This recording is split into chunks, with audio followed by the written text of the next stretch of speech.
سر ایک اور سچویشن سر، میں اسے تمثیل سے کسی مثال سے اس لیے سمجھانا چاہوں گا کہ یہ بھی کسی نہ کسی طرح ہمیں فیس کرنی پڑتی ہے. سر اگر ایک اسٹاپ ہے سر، اس پہ کوئی کھڑا ہے سر، اب وہ وش تو کر رہا ہے سر کہ ایک مرسڈیز آئے سر اور اس میں ایک سیٹ جو ہے اس کے لیے خالی ہو اور اس پہ بیٹھے اور گرم کافی سر موجود ہو سر، اور وہ کوکیز کے ساتھ اپنا سفر شروع کر لے سر. دس از دی آئیڈیل وہ سوچ رہے ہیں.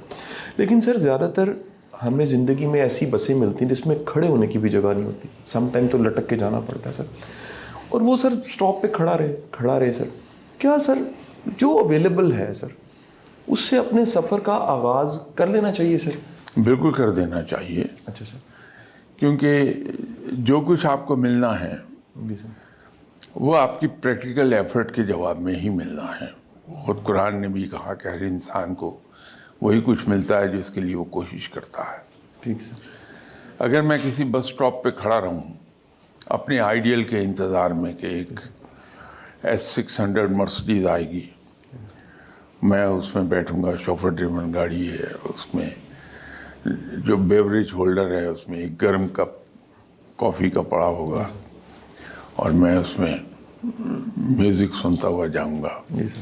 اب ہو سکتا ہے کہ وہ چیز مجھے 10 سال کھڑا رکھے بس اسٹاپ پہ اور تب بھی نہ آئے، لیکن اگر ایک بس آئی ہے جس کے اندر میں سیفلی منزل پہ پہنچ سکتا ہوں تو میں آئی مسٹ بورڈ دیٹ بس تاکہ میں منزل پہ پہنچ جاؤں.